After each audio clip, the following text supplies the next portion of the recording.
Welcome to the True Mouse Games YouTube channel, and welcome to another episode of GM Musings. We are talking about magic once more. We did 2 videos so far about magic. In one we talked about how to keep magic magical within your games and mysterious without reducing it to like a maths type formula that your players learn by heart. In the second video, we talked about what would happen potentially if you introduce a lot of magic and a lot of mages into a society, how that society would shift and change in a high magic setting. Today's video is dedicated to a slightly different topic, but still very strongly connected to magic in your games and in my games. We are talking about a wizard's or a mage's perception of reality and how it differs from ordinary people, and how you can use that perception to affect your game and to create tension and basically make your game better for whoever plays someone with magical powers. In a lot of games, like D&D for instance, even someone who uses magic cannot perceive other magic unless he is specifically dedicated to doing so by, for instance, casting a specific spell at this very moment or really paying close attention. To me and in my games, that never really made much sense. If you're using a power, you should be able to perceive it. Otherwise, how do you know, well, how to manipulate it, right? Also, having the inability to perceive magic, even the magic coming from other mages that are standing close by, makes magic a bit more powerful. And because wizards and other people can get away with things simply because people around them are not able to see what they are doing or what they are trying to do. And then also, of course, there is always the struggle to explain how powerful people who do not have magic themselves protect themselves from magic users, especially in societies where there are a lot of magic users. And for some reason, a lot of those often end up as being the bad guys.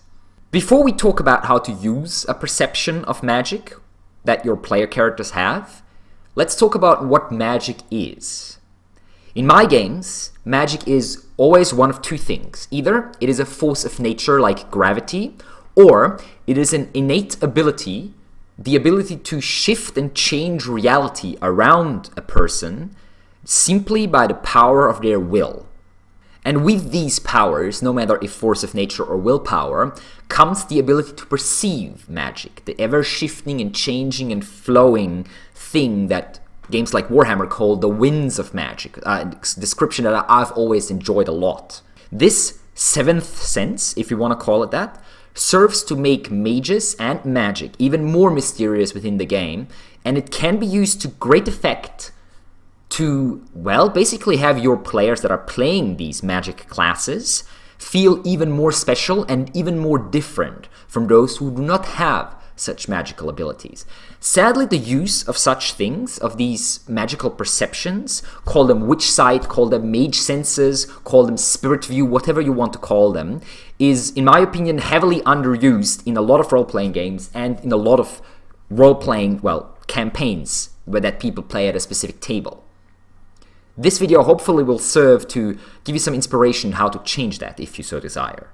I'm calling it Mage Senses, Mage Sight, or something like that, but it doesn't, of course, affect only the eyes. It affects every sense, especially those that we do not generally use as descriptions in our normal, so to speak, role-playing game scenes. So often the sense of taste, the sense of smell, and the tactile sense. Use those senses to give mages a feeling of what they are facing, what is nearby when it comes to magic. So how can we use these senses to make the game more interesting? Well, in my games, wizards always have this sense. It is an additional sense, a 7th sense, if you so want, as I said, that is always there, and it overlays reality.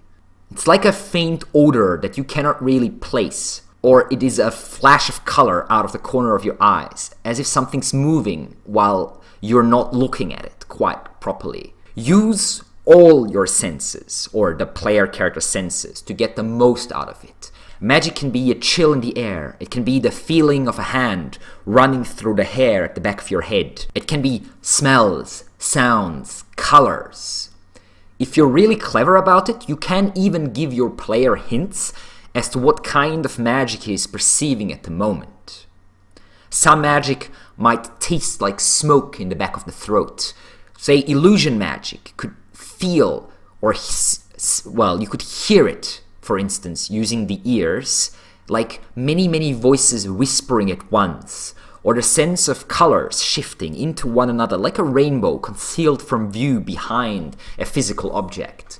Necromancy could be cold fingers running down your face, or of course the smell of death, of decay.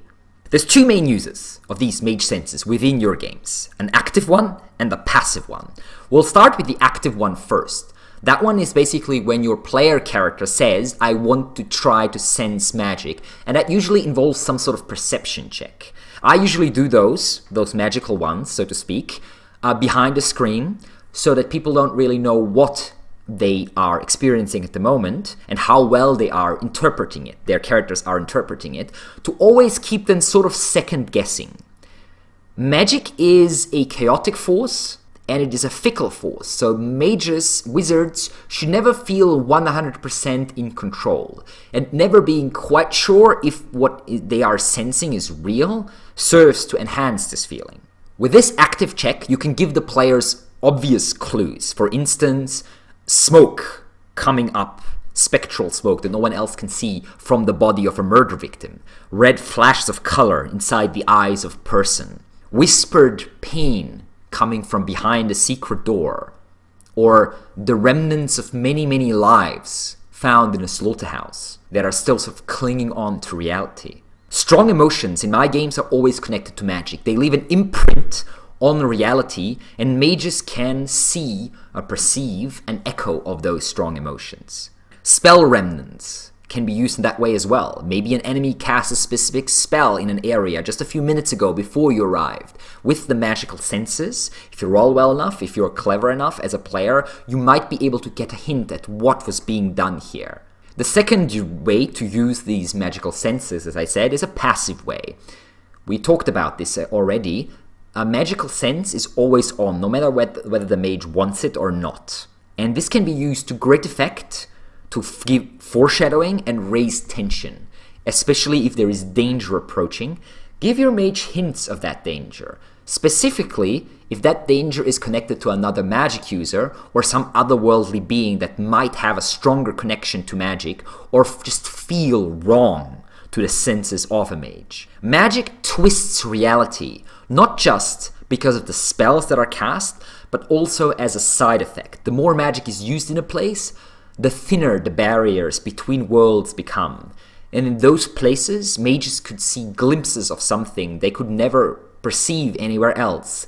Maybe twisted glimpses of potential futures. Maybe they see blood coming out of the walls. Maybe they see flies and other servants of death gathering. Maybe they smell weird sounds or experience other strange sensations, hear the echo of voices, or even see glimpses of those other dimensions.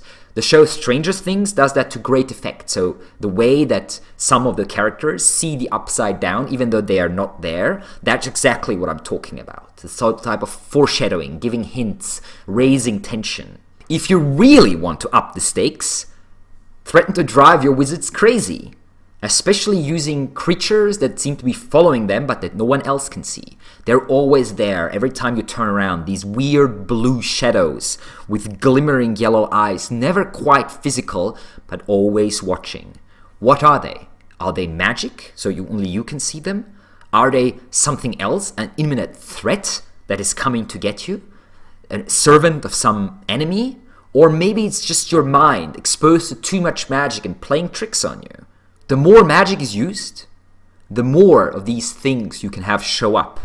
So the wizard is starting to think twice or three times about uses of magic. And as he's trying to figure out what is going on, what such creatures are. This can go as far as them doubting their own senses, not being able to understand whether what they are seeing is actually in reality or they are using their mage senses at the moment. And that way, my friends, madness lies. Have you seen this done in your games or in role-playing books before? I know there are some books that do these magical senses very well, but most, quite often, completely ignore them. Have you enjoyed using those rules, if you ever did, or did it feel weird and did it feel like weakening your character if you played a mage yourself? I mentioned 2 other videos at the start of this video that we did about magic. You'll find descriptions to both of them underneath this video itself. And as always, if you enjoyed our content, feel free to like this video and subscribe to our channel. There will be a button right up here. And we will be speaking about more Game Master stuff, more magic stuff as well, and also running some more games on this very YouTube channel. And as always, True Mouse Games says thank you for watching, good luck with your own games, and until we see each other again, bye bye.